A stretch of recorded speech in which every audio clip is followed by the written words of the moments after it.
Hey, what's up everybody, and welcome to another episode of News Dose, where I keep you up to date with all of the latest gaming news. And it's now official that PlayStation will not be attending E3 for the second year in a row, so we're going to talk about that here in just a moment.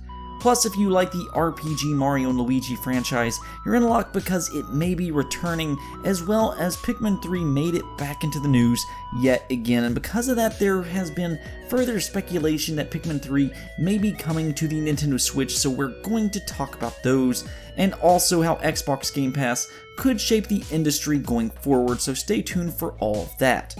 But first thing, let's talk about PlayStation skipping yet another E3, and I know this is very disappointing for a lot of fans, and understandably so. PlayStation has been incredibly quiet for a long time now, and I know it's really frustrating because you want some big PlayStation news. The thing is, last year when they skipped E3, it kind of made sense because they didn't really have anything to show. We already knew about The Last of Us 2, you had Death Stranding and Ghost of Tsushima, and they just weren't prepared to show anything more, so okay, fine, they're going to skip a year and then they're going to make next year even better. And I do think that that's what a lot of people believed. I think a lot of people thought that they were going to have a PlayStation 5 event sometime in like maybe February or March. You know, they're going to reveal the PlayStation 5 there, and then at E3, they're going to show off a lot of new games. Well, now they are skipping yet another year of E3, and this is the same year as the PlayStation 5 release, so yeah, this is a big deal, missing the biggest game event of the entire year. And everybody is going to take this news differently, but for me as a fan of gaming, E3 has always been basically a gaming holiday where you get to see all of these huge announcements from all of the biggest publishers across the entire industry, including Nintendo. You have Xbox, PlayStation, Ubisoft, EA, and well, you get the point, a lot of big publishers show up there, so PlayStation being a big component of that, skipping E3 again is a really big deal from a fan perspective. From a business standpoint though, I do get it, because E3 has become incredibly expensive, and I'm actually hearing right now a rumor that ESA did something that upset Sony, which is why they skipped the last 2 years, but I don't know if that's true or not, that's just what I'm hearing. But back to the point, these publishers are spending millions of dollars on E3, and I'm sure they're asking themselves, is E3 worth it when they can just do their own event for much cheaper and still get a lot of publicity because social media is just so big now? We saw last year Sony was able to just release articles about PlayStation 5 specs, and then it would trend on social media, and it was incredibly cheap to do that. I mean, you even had the PlayStation 5 logo. I mean, it just revealed a picture and you had like 5 million likes on Instagram. Granted, I do think the Xbox Series X reveal was much bigger and more effective, but we do need to remember that the PlayStation 5 hasn't been officially revealed yet, and that is one thing about this announcement and how they said that they were going to have hundreds of consumer events this year, which sounds like small hype events more or less. I don't really know how to take that information in just yet until we learn a little bit more about what those consumer events are exactly. I would, however, expect PlayStation to announce some kind of big PlayStation event at some point.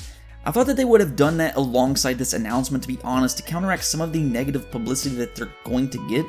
I mean, they have to reveal the PlayStation 5 somewhere, but they have yet to announce when. I mean, technically they could just do it on State of Play, but the rumor right now is that there will be an event in February, so I'm hoping that's true, I really do. Again, it could be a State of Play, which wouldn't be that expensive, but I really do hope it gets announced on stage somewhere. There is something about these conferences where you have somebody on stage explaining to you what these new consoles will do and why you should be hyped that is just so exciting. But going back to E3 and speaking of State of Play, I do wonder if they will do State of Play during E3. Nintendo has been doing that for a while where they do a Nintendo Direct at that time, and I think Sony could do State of Play there and it would get a lot of publicity as well. Granted, they didn't do that last year, so I mean, you really can't predict what Sony's going to do by this point. Either way, at the end of the day, I know this looks like an odd decision because the PlayStation 5 is right around the corner and Sony is skipping the biggest game event of the entire year, but I think as long as they do their own event, it'll be fine. It's just a matter of when this event will be rather than if. But let me know what your thoughts on PlayStation skipping E3 again is. Let me know in the comments below. Moving on, let's talk about Nintendo because I think this is pretty exciting for fans of these games. So Nintendo filed a trademark for the RPG Mario and Luigi, and as we've talked about in the past, that doesn't always mean anything. Trademarks could just be Nintendo doing their due diligence, but it is a rather random trademark that will surely give fans hope that this franchise is not dead just yet. The thing is, the developer's alpha dream behind Mario and Luigi filed bankruptcy last year, and that is largely because the Mario and Luigi franchise has it's not been selling all that well. They were great games, but financially they just were not good, especially in comparison with other Nintendo games, and because of that, many people have just kind of believed that we would no longer see RPG Mario and Luigi games going forward, but now here we are talking about it because Nintendo trademarked it. That could mean that they do have plans for this franchise going forward, and honestly, I don't think that they should give up on it just yet. I think a part of the reason the last couple of Mario and Luigi games didn't do all that well is because it was fairly late into the 3DS lifecycle. Bowser's Inside Story and then you had Bowser's Jr.'s Journey released in December of 2018, so practically 2019, and that was actually a remake. And by that point, the Nintendo Switch was in full throttle. So I just don't think a lot of eyes was really on that game. I do think if it released on the Switch, it would have probably done a lot better. I mean, that's just my opinion, but I do think this franchise deserves one more shot. Regardless, one thing about this trademark I found both really interesting and worrisome at the same time, because in the description it's listing all these sorts of media that it could be released on, including game cartridges, computer game software, etc., which is all normal of course, but it also lists mobile phones, and that got me to thinking, is it possible they could turn this game into a mobile game? I mean, Nintendo has been releasing more mobile games over the last few years. You had Pokemon Go, Mario Run, Mario Kart, Animal Crossing, and that Dragalia game.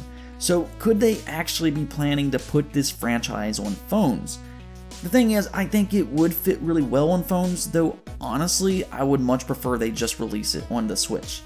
Though I will ask you, would you be okay if they did put Mario and Luigi on phones going forward, or would that be upsetting for you? Let me know in the comments below. Of course, we are just speculating here, but I really do hope something comes of this Mario and Luigi trademark. It's just too good of a franchise to leave behind.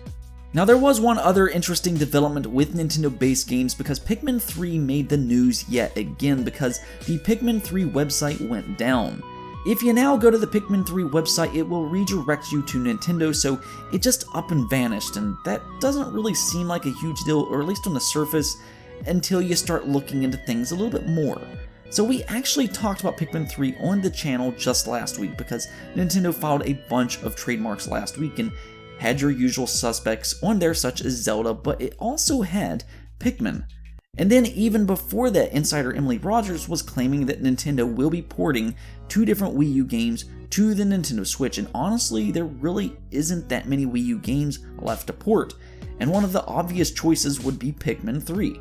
So now you have this rumor floating around, and while all rumors needs to be taken with a grain of salt, Emily Rogers has been pretty accurate in the past, so she does have some validity to her name. Nonetheless, you have that rumor, then you have the Pikmin trademark, and now the Pikmin 3 website went down, and this has all happened within the last 30 days.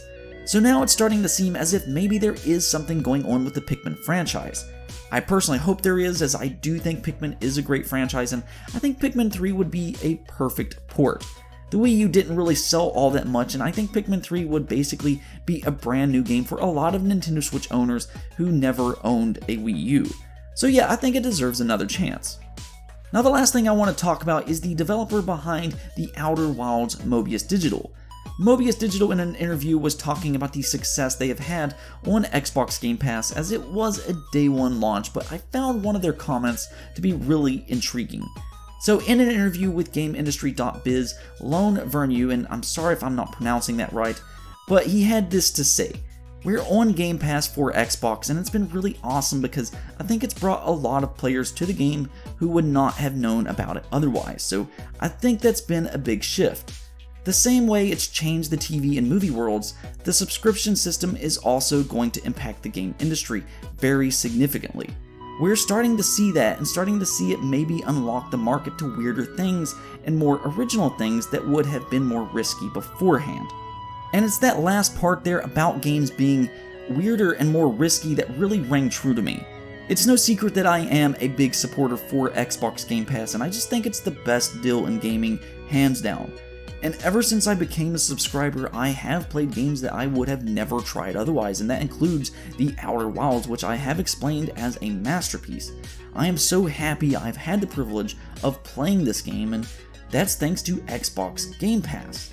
There's just something sweet about being able to take a chance on a game that you can download and try, and then it just surprises you in the best possible way. And I like how Mobius Digital is saying that these subscription services are going to impact the industry by getting more developers to take chances in making weirder games. I think that is a huge positive. I enjoy my big AAA games just like everybody else.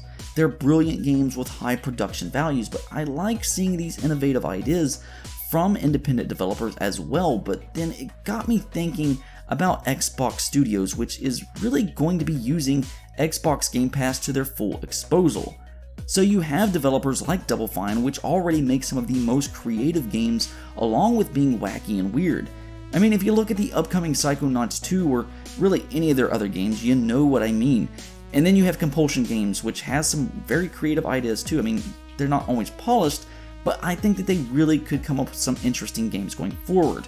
Then you have Rare, which has always been very creative, and we already see them working on Everwild, but there is one developer that really stands out to me because they have so much talent within the studio: The Initiative.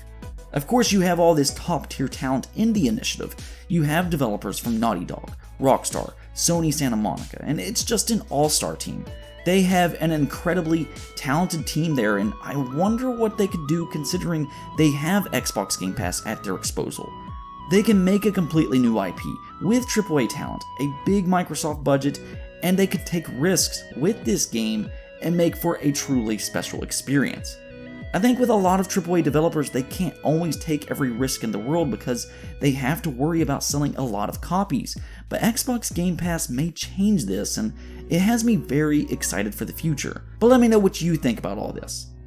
Anyways though, that's it for this episode, but if you liked the video, don't forget to hit the bell notification and subscribe button. Peace out.